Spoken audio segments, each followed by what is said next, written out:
আসসালামু আলাইকুম।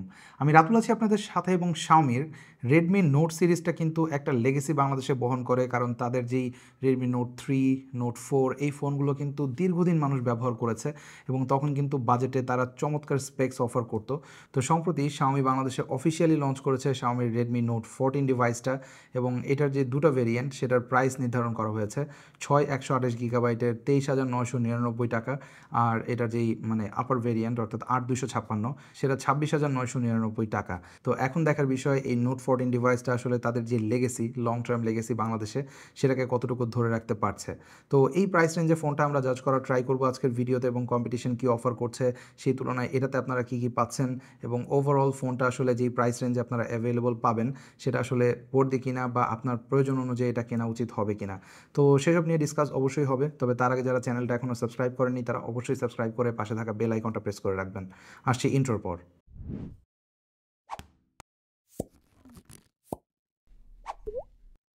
অলরাইট, তো এই ফোনটার একটা আনবক্সিং ভিডিও কিন্তু অলরেডি আমরা একটা শর্টসে আপলোড করেছি, যেটার লিঙ্ক আমি ডেসক্রিপশন বক্সে দিয়ে দিব। পাশাপাশি আপনারা ইউটিউব, ফেসবুক প্রত্যেকটা প্ল্যাটফর্মেই দেখতে পাবেন। তো এটার বক্সে কী কী পাচ্ছেন আপনারা সেটা নিয়ে কিউরিয়াস হয়ে থাকলে just go check that video out. আশা করি আপনারা একটা আইডিয়া পেয়ে যাবেন। তো এবার যদি আমরা ফোনটাতে আসি, এবং এই ফোনটা আমরা দীর্ঘ প্রায় 10 দিন যাবত ব্যবহার করছিলাম as our daily driver. Actually gym এটা ইউজ করছিল। তো এই ফোনটা আমরা আমাদের যে রিভিউ পিরিয়ড, এই পিরিয়ডে যতটুকু এটাকে পুশ করা যায় করার ট্রাই করেছি। তো প্রথমে ডিজাইন অ্যান্ড বিল্ড দিয়ে শুরু করি। আর এই ফোনটা বেসিক্যালি আপনারা রেডমি নোট লাইনআপের নোট 14 সিরিজের যদি আপনারা অন্যান্য ফোনের ডিজাইন দেখে থাকেন, অলমোস্ট সেরকম একটা ডিজাইন রিজেম্বলেন্স এখানেও দেখতে পাবেন। তো রেয়ার পার্টে আসলে আপনারা এখানে মূলত 3টা ক্যামেরা সেন্সর দেখতে পাবেন, যার মধ্যে আসলে একটাই সবথেকে বেশি কাজের, 108 মেগাপিক্সেলের এআই ক্যামেরা যেটা Xiaomi বলছে, এবং বাকি দুটোর একটা হয়তো ডেপথ সেন্সর আর একটা ম্যাক্রো সেন্সর। আর ফ্রন্টে আসলে আপনারা দেখতে পাবেন এখানে একটা 20 মেগাপিক্সেলের সেলফি ক্যামেরা রয়েছে, যেটা কাটআউটটা আমার কাছে বেশ ভালো লেগেছে। এটা কিন্তু একেবারেই ছোট, অ্যাজ ইউ ক্যান সি। যদিও ফোনটা entirely plastic made, but rare পার্টে যেহেতু তারা ম্যাট ফিনিশ ব্যবহার করেছে, এটাও প্লাস্টিকের, বাট ম্যাট ফিনিশের কারণে হাতের ছাপ একেবারে আপনারা লক্ষ্য করবেন না, which is a good thing. আর ক্যামেরার পাশে একটা রাউন্ড শেপ রয়েছে, যেটা পার্সোনালি আমার কাছে ডিজাইনটা বেশ ভালো লেগেছে। আর আপার পোর্শনে কিন্তু আপনারা আইও পোর্টসগুলো ইন্টারেস্টিং পাচ্ছেন, কারণ এখানে 3.5mm হেডফোন জ্যাক পোর্ট এখনও রয়েছে। পাশাপাশি স্টিরিও স্পিকার আপনারা পাবেন, যেটা ডলবি অ্যাটমস টিউনড।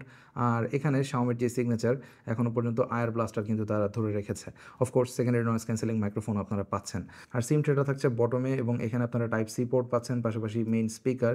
আর এর যে পাওয়ার বাটন সেটা কিন্তু খুবই ইজিলি আপনারা রিচ করতে পারবেন। ইভেন আমার মতো মিডিয়াম সাইজ যাদের হ্যান্ড রয়েছে তারাও ইজিলি এটা রিচ করতে পারবে, খুব একটা সমস্যা হবে না। এবং এখানে ভলিউম রকারটাও একই পাশে পাচ্ছেন, লেফট সাইডে তেমন কিছুই নেই। তো overall IO ports and positioning সব কিছুই আমার কাছে বেশ কনভিন্সিং লেগেছে। তো আমাদের রিভিউ পিরিয়ডে জিমের কাছ থেকে আমি যতটুকু ফিডব্যাক পেয়েছি, ও বললো যে এটা খুবই কমফোর্টেবল ছিল। তো ডিজাইন নিয়ে নো মেজর কমপ্লেন। এবার আমরা একটু ফ্রন্টে দেখি। এখানে কিন্তু আপনারা একটা 6.67 ইঞ্চের ফুল এইচডি প্লাস রেজলিউশনের অ্যামোলেড ডিসপ্লে পাচ্ছেন, যেটা 120 হার্টজ পর্যন্ত যাবে। আর এর ব্রাইটনেসও অন পেপার বেশ ভালো, 1800 নিটস পর্যন্ত পিক ব্রাইটনেস সেটা হিট করতে পারে। তো আউটডোরে আমরা ব্যবহার করেছি ফোনটা, স্পেশালি যখন আমরা শ্যুট নিচ্ছিলাম তখন এটা আউটডোরে বেশ কয়েকবার ব্যবহার করা হয়েছে। তো এটাতে ভিজিবিলিটি নিয়ে মেজর কোনো ইস্যু আমরা পাইনি। 1800 নিটস পর্যন্ত যায় কিনা সেটা আমি জানি না, কারণ এটাতে আসলে মাপার যে যন্ত্র সেটা আমাদের কাছে নেই। হ্যাঁ, আমাদের চোখে যতটুকু দেখে বুঝেছি এটাতে আপনারা কোনো রকম প্যারা খাবেন না, ইভেন আউটডোরেও। আর এই ডিসপ্লের যে প্রোটেকশন গ্লাস সেটা হচ্ছে গরিলা গ্লাস 5, সো এটাতে আপনার স্ক্র্যাচ রেজিস্ট্যান্স নিয়েও খুব একটা প্যারা খেতে হবে না। যদিও আমরা এটা নিয়ে প্যারা খুব একটা খাইও না, কারণ আমরা সবাই কিন্তু আসলে অ্যাডিশনাল যে গ্লাস প্রোটেক্টর সেটা ব্যবহার করি আমাদের ফোনে। তবে গরিলা গ্লাস 5 থাকায় অ্যাটলিস্ট আমরা একটা পিস অফ মাইন্ড পাবো যে এটা পড়লে ভাঙবে না খুব একটা। এছাড়া ডিসপ্লের অন্যান্য অ্যাসপেক্ট নিয়ে যদি বলি, এর টাচ লেটেন্সি খুবই চমৎকার ছিল, এবং এটাতে আমি টাচ রেসপন্সিভনেসে কোনো রকম ইস্যু পাইনি। ইভেন গেমিং থেকে শুরু করে ডে টু ডে লাইফ ইউজের কথা বলেন, সব কিছুতে আমাকে বেশ ফ্ললেস একটা এক্সপিরিয়েন্স দিয়েছে কিন্তু। সো এতে আপনারা কন্টেন্ট ওয়াচিং করেন বা গেমিং করেন, সব কিছুতেই বেশ ভালো একটা এক্সপিরিয়েন্স কিন্তু পাবেন। আর বেজেল যেমনটা দেখতে পাচ্ছেন, 3 দিকে অলমোস্ট সিমেট্রিক্যাল বেজেল আপনারা পাবেন, বাট বটম চিনটা একটু বড়, যেটা আসলে এই মিড বাজেট সেগমেন্টের ফোনগুলোতে আমরা দেখে অভ্যস্ত। তো এটা নিয়ে মেজর কোনো কমপ্লেন থাকছে না, বাট এই বাজেট রেঞ্জের অনেক অফিসিয়াল ফোনে কিন্তু আমরা একেবারে সিমেট্রিক্যাল বেজেলও পাই। এনিওয়ে, তো overall display experience was pretty good. Then আসে পারফরমেন্স, এবং এইখানে আমার মনে হয় কিছুটা কার্পণ্য করেছে Xiaomi, বিকজ তারা চাইলে আরেকটু বেটার কোনো প্রসেসর কিন্তু ব্যবহার করতে পারতো।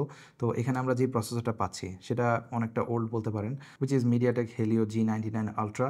যদিও আলট্রাটা নতুন, মানে একটু ওভারক্লকড ভার্সন, সেম প্রসেসর, খুব বেশি পার্থক্য নেই, স্পেশালি জিপিওতে মেজর কোনো পার্থক্য থাকবে না।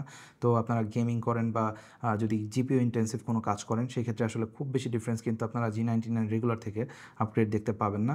বাট এটা যদি আপনি ডে টু ডে লাইফে ব্যবহার করেন সেই ক্ষেত্রে মানে মেজর কোনো ইস্যু আমরা পাইনি, স্পেশালি Xiaomiর হাইপারওয়েসের কারণে। এবং এটাতে কিন্তু আপনারা হাইপারওয়েস পাচ্ছেন, যেটা 1.0.4, এবং এই সফটওয়্যারটা কিন্তু আপনাকে খুবই চমৎকার এক্সপিরিয়েন্স দেবে ডে টু ডে লাইফে। অ্যাজ ইউ ক্যান সি, একেবারে ফ্ললেস কিন্তু প্রত্যেকটা অ্যানিমেশন থেকে শুরু করে UI transition, everything was very very good and smooth. তাছাড়া কন্ট্রোল সেন্টারেও তারা একটা আপগ্রেড এনেছে, এখন আপনারা কোনো লেভেল এখানে দেখতে পাবেন না, যার কারণে ইউআইটা অনেক বেশি ক্লিন অ্যান্ড ক্ল্যাটার ফ্রি লাগে।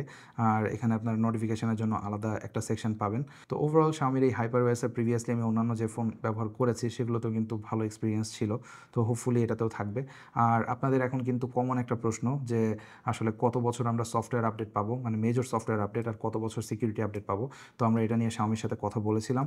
তো তারা যেটা আমাদেরকে জানালো, যেটা এই ফোনে আপনারা পাবেন, সেটা হচ্ছে 4 মেজর সফটওয়্যার আপডেট, অর্থাৎ অ্যান্ড্রয়েড ভার্সন আপডেট, আর 6 ইয়ার্স অফ সিকিউরিটি আপডেট। তো এটা আমার কাছে একটা বাজেট রেঞ্জের ফোন হিসেবে মানে এনাফ মনে হয়েছে, টু বি অনেস্ট। তারপরও এটা নিয়ে আপনারা কি চিন্তা করেন অবশ্যই চাইলে কমেন্ট সেকশনে জানাতে পারেন। তবে মিড রেঞ্জের একটা ফোনের ক্ষেত্রে 4টা মেজর সফটওয়্যার আপডেট, এটা good enough in my opinion. Anyway, তো পারফরমেন্স চেক করতে আমরা Geekbench 6 অফ কোর্স ইউজ করেছি, এবং এই হচ্ছে তার রেজাল্ট, যেটা আপনারা মানে অন্যান্য G99 প্রসেসরগুলোর ফোন ছিল সেগুলোর সাথে মিলিয়ে নিলে খুব বেশি পার্থক্য দেখতে পাবেন না। আর গেমিং এক্সপিরিয়েন্সের কথা যদি বলি, এটাতে আমরা পাবজি রান করেছি এবং পাবজি মোটামুটি প্লেবল এক্সপিরিয়েন্স আমাদেরকে দিয়েছে, বাট একবারে কনস্ট্যান্ট এফপিএস আপনারা কিন্তু পাবেন না, যেটা এই প্রসেসর আসলে কোনো ফোনে খুব বেশি ডেলিভার করতে পারবে না। দেন এই প্রসেসরের সাথে কিন্তু আরেকটা জিনিস খুবই রিলেভেন্ট, তা হচ্ছে ইমেজ সিগন্যাল প্রসেসিং, যেটা ইম্প্যাক্ট ফেলে ক্যামেরা পারফরমেন্সে। তো এই ফোনটার যে রেয়ার ক্যামেরা যেমনটা দেখতে পাচ্ছেন, প্রাইমারিলি আপনারা 108 মেগাপিক্সেলের একটা ক্যামেরা পাচ্ছেন, যেটাকে Xiaomi বলছে অফকোর্স এআই ক্যামেরা। তো এই এআই ক্যামেরার রেজাল্ট আমরা কেমন পেয়েছি? ওয়েল, ডে লাইটে আমরা বিভিন্ন লাইটিংয়ে অনেকগুলো ছবি তুলেছি, এবং এতে আমরা ডাইনামিক রেঞ্জ থেকে শুরু করে HDR performance, overall exposure compensation, colour reproduction, white balance, এই জিনিসগুলো টেস্ট করেছি বিভিন্ন লাইটিংয়ে। তো আমাদের এক্সপিরিয়েন্স যেমন ছিল, স্পেশালি ডে লাইটে যদি বলি, আমি ইমপ্রেসড টু বি অনেস্ট, কারণ এটাতে বেশ কালারফুল অ্যান্ড ভাইব্রেন্ট একটা ছবি আপনারা পাবেন, যেটা একেবারে আপলোড রেডি বলতে পারেন, মানে সোশ্যাল মিডিয়াতে। এবং হোয়াইট ব্যালেন্সের ক্ষেত্রেও মেজর কোনো ইস্যু আমি দেখিনি, যদিও Xiaomi ট্রেডিশনালি একটু কুলার টোন প্রোভাইড করে থাকে তাদের ছবিতে, বাট এটাতে মানে একটা ভালো ব্যালেন্স ছিল, যেটা ছবিগুলোকে কোনোভাবেই দেখতে খারাপ লাগছিল না। আর এইচডিআরও বেশ ভালোভাবেই কাজ করে, বেশিরভাগ জায়গাতেই আমরা ভালো ডাইনামিক রেঞ্জ পেয়েছি, ইভেন শেয়ার এরিয়াতেও এনাফ ডিটেল পুল করতে পারে, which is a positive thing in this budget range. আর 108 মেগাপিক্সেলের ছবি তুললে ডেফিনেটলি আপনারা মোর ক্রপেবিলিটি পাবেন, যেটা দিয়ে আপনারা ছবিগুলো ক্রপ করে আপলোড করতে পারবেন উইদাউট লুজিং এনি ডিটেল। আর কালারের কথা যদি বলি, অবজেক্ট যদি খুব বেশি কালারফুল হয় এবং আপনি যদি অনেক বেশি হাইলাইটেড এরিয়াতে ছবি তোলেন, সেক্ষেত্রে ক্ষেত্র বিশেষে একটু পাঞ্চি কালার প্রোভাইড করে। এটা মোটামুটি বেশিরভাগ বাজেট রেঞ্জের ফোনের ক্ষেত্রেই প্রযোজ্য, বাট সেটা আপনার কাছে খুব বেশি ওভার স্যাচুরেটেড বা ওভারলি ডান এরকম মনে হবে না। ইভেন লো লাইটেও এইচডিআর প্রসেসিং বেশ প্রমিসিং ছিল, as you can see the results. খুব বেশি এক্সট্রা নয়েজ আসে না, যে নয়েজগুলো আসছিল সেগুলো কিন্তু মানে ন্যাচারাল লাগছিল, অনেক বেশি প্রসেসিংয়ের মাধ্যমে নয়েজ রিডাকশন এটাও দেখিনি। আর পোর্ট্রেটের ক্ষেত্রেও অ্যাজ ইউ ক্যান সি Xiaomiর অ্যালগরিদম কিন্তু সবসময় আমার কাছে ভালো লাগে, পোর্ট্রেটে অ্যাটলিস্ট। সো এতেও আপনারা এজ ডিটেকশন বেশ ভালো পাবেন, এবং ন্যাচারাল একটা ট্রানজিশন থাকে, যেটা আপনারা বাড়িয়ে বা কমিয়েও নিতে পারবেন ছবি তোলার পরেও। আর এতে কিন্তু বেশ কিছু এআই ফিচার্সও রয়েছে, যার মধ্যে ক্যামেরাতে আপনারা চাইলে এআই ইরেজার টুল ব্যবহার করে কোনো একটা পার্টিকুলার অবজেক্টকে যদি ছবি থেকে মুছে ফেলতে চান সেটাও পসিবল এতে। তো এসব দিক থেকে আমার মনে হয় ওকে ছিল। ইভেন ফ্রন্টের যে 20 মেগাপিক্সেলের সেলফি ক্যামেরা, এটার রেজাল্টেও স্ক্রিন টোন বেশ ভালো ছিল, যদি আপনারা একেবারে কোনো রকম স্মুথনেস বা আর্টিফিশিয়াল যে জিনিসগুলো অ্যাড করা হয়, যেটা আউট অফ দ্য বক্স থাকে, সেগুলো অফ করে তোলেন। আমি এটাই রিকমেন্ড করি সবসময়, যাতে করে আপনারা যেই ইমেজটা সেটা পান। তো এটাতেও মোটামুটি ডিটেল থাকে ভালো। ইভেন লো লাইটেও আপনারা দেখতে পাচ্ছেন খুব বেশি অ্যাডিশনাল নয়েজ কিন্তু আপনারা পাবেন না, যেটা আসে প্রসেসিংয়ের মাধ্যমে, সেটা ন্যাচারাল লাগে। আর পোর্ট্রেট মোডের অ্যালগরিদমও অলমোস্ট রেয়ার ক্যামেরার মতোই। তো ওভারঅল ক্যামেরা পারফরমেন্সে আমি স্যাটিসফাইড, বাট আমি একটু আগে যেটা বলেছিলাম যে G99 আলট্রা বা এই G99 সিরিজটা, এটাতে কিন্তু একটা মেজর ক্যাচ হচ্ছে গিয়ে এটার যে ইমেজ সিগন্যাল প্রসেসিং সেটা, এবং এআইএসপির সব থেকে বড় যে লিমিটেশন সেটা আপনারা দেখতে পাবেন ভিডিওগ্রাফিতে, কারণ এই ফোনটা ম্যাক্সিমাম ভিডিও রেকর্ড করতে পারে 1080p 30 fps, যেটা এখন এই বাজেট রেঞ্জের অনেক ফোনই কিন্তু আমরা আরও বেটার দেখতে পাচ্ছি। সো ভিডিওগ্রাফি নিয়ে যদি আপনি খুব বেশি সিরিয়াস হয়ে থাকেন, সেই ক্ষেত্রে I think you should look elsewhere. And last but not the least, battery life. এবং এই বাজেট রেঞ্জের বেশিরভাগ ফোনই কিন্তু আমাদেরকে এখন ব্যাটারিতে অ্যাটলিস্ট ইমপ্রেস করেই চলেছে, কারণ এগুলোর প্রত্যেকটাতেই খুবই হাই ক্যাপাসিটির ব্যাটারি থাকে। লাইক এটাতেও আপনারা 5500 mAh ব্যাটারি পাচ্ছেন, যেটা maximum maximum 33 watt fast charging support করে। আর ফরচুনেটলি বক্সের মধ্যে চার্জার আসে। তো 33 ওয়াটের চার্জার দিয়ে আপনারা বেশ ফাস্ট চার্জিংও করতে পারবেন ফোনটা। 1 ঘন্টার কিছু বেশি সময় লাগে ফুল চার্জ হতে। আর ব্যাটারি লাইফ নিয়ে যদি বলি, এটাতে একেবারে ফুল 120 হার্টজেই আমরা ফোনটা রান করেছি সবসময়, এবং usage time around 12 to 13 hours ছিল, উইচ ইজ ভেরি গুড। এবং এই বাজেট রেঞ্জের বেশিরভাগ ফোনে আমরা এমনটাই পেয়ে থাকি। সো এটা এক্সট্রাঅর্ডিনারি বলা যাবে না, বাট আমরা একেবারে আপ টু দ্য মার্ক বলতে পারি। তো ওভারঅল যদি আমরা সামারাইজ করি, তাহলে এই ফোনটা আসলে আমি প্রথমে যে প্রশ্নটা করেছিলাম যে রেডমি নোট সিরিজের যে একটা লেগেসি ছিল আমাদের দেশে, সেটাকে আসলে এই ফোনটা কতটুকু কন্টিনিউ করতে পারবে বা আসলে ধরে রাখতে পারছে কি না। ওয়েল, আমার কাছে মনে হয় এটা একটা all around very good phone, even official market কনসিডারেশনেও, কারণ এই ফোনটার ইউজার এক্সপিরিয়েন্স বেশ পজিটিভ আমার কাছে। যদিও স্পেক্স ওয়াইজ একটা জায়গাতে আমি আরেকটু ইম্প্রুভমেন্ট আশা করেছিলাম, সেটা হচ্ছে প্রসেসিং পাওয়ার। এবং আমি আশা করবো Xiaomi এই বাজেট রেঞ্জের ফোনগুলোতে আসলে এই ওল্ড প্রসেসরগুলো ব্যবহার না করে অ্যাটলিস্ট ডিমেনসিটির যে নতুন সিরিজের প্রসেসর রয়েছে লাইক 7300, সেগুলোও কিন্তু ব্যবহার করতে পারে, যেটা এর থেকে মাচ ফাস্টার। তো এই ছিল বেসিক্যালি আমার ওপিনিয়ন এই ফোনটা নিয়ে। হোপফুলি আপনারা একটা ক্লিয়ার আইডিয়া পেয়েছেন যে এই ফোনটা আপনার জন্য কি না। আপনি যদি এমনটা মনে করে থাকেন, তাহলে please hit the like button and also subscribe to my channel if you haven't yet. আর ফোনটা আপনার কাছে কেমন লাগলো সেটাও চাইলে আপনারা কমেন্ট সেকশনে জানাতে পারেন। দেখা হবে পরবর্তী কোনো ভিডিওতে। সে পর্যন্ত সবাই অনেক অনেক ভালো থাকবেন, সুস্থ থাকবেন। আল্লাহ হাফেজ।